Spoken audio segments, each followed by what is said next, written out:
It's in our own interests. It's kind of like this, it was brought up earlier about the Jewish people.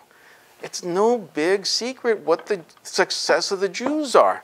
They know who they are, they're proud of who they are, and the whole world knows it.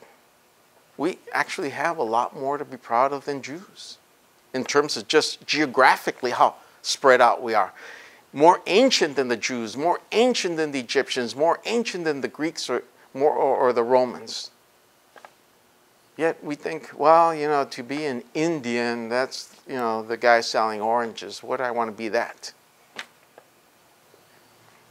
Again, we don't know any better. We haven't been taught. I brought today a nice little pile of books. And this represents literally about maybe 2% of the library that we have. Okay? We're going to do a follow-up on this. So this is going to be kind of just a little introduction to it. But there is so much material. But how many of our people are willing to actually study any of this? It is difficult. Some of it is really complex stuff. Some of it is even kind of dated, so it's hard to get into the language of it. And there's no money in it. Well, what do you get out of it? You know, our people aren't interested in it. Well, again, we're not interested in it because we've been conditioned not to be interested in it. We've been conditioned to be interested in, you know, get the car, get the house, get the money, get, you know, all the rest of the things that we've been taught to get. And the programming that Cristina on TV gives you, or MTV gives you, or the teacher gives you, or your girlfriend or your boyfriend gives you. All of this is coming at us and as a way to keep us ignorant, and sadly, in a lot of cases, we're really happy in our ignorance. Some of us are even millionaires.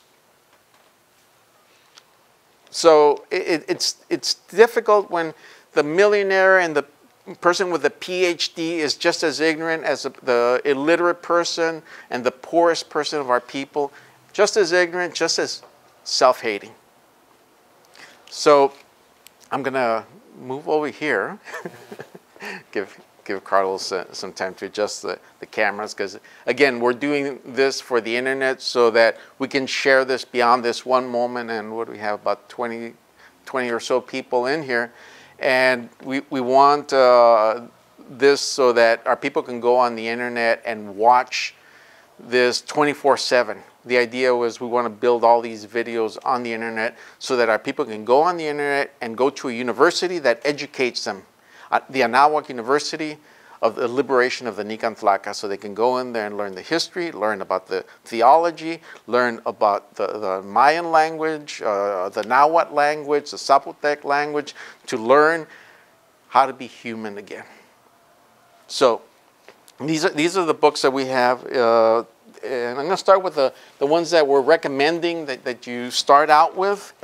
And these are kind of the easiest books, but not necessarily easy books. This one is called Daily Life of the Aztecs. This is kind of the one that we recommend to people. It's one of the better ones. It's kind of dated. It was written in the 1950s by a Frenchman that was really obsessed with the beauty of the history of our people. And he wrote this book, and it's the best one that's out there. Believe me, I've read, I won't say I read them all, because some of them I just read a few pages and I said, I'll stop here. You know? But there are others that are good, but this is really the best one that's out there. And that's Daily Life of the Aztecs by Jacques Cousteau. Gentleman is dead, but he wrote a few other good books, some of them that were only translated into Spanish. So Jacques Cousteau, pretty much 90 to 100%, depending on which book. There's some things that he has in daily life, like he says the population of Tenochtitlan was 1 million. He's the only guy who has that number, but it's not impossible. The lowest number for Tenochtitlan is 100,000. When you start doing the more detailed research, you say, well, it could have been. Depends on the interpretation. The next book is Mexico by Michael Coe. This is one of the top archaeologists, one of the top Maya people. And for those of you who've seen is it Breaking the Mayan Code on PBS? Same guy. He's really good. He is a little bit easier to read. It's kind of like for a lot of people who read daily life. I get a dictionary on the side. Look up, don't be afraid, use the dictionary. The other thing is, keep in mind, these books were not written for the indigenous people of the Western Hemisphere. These books were written for Europeans.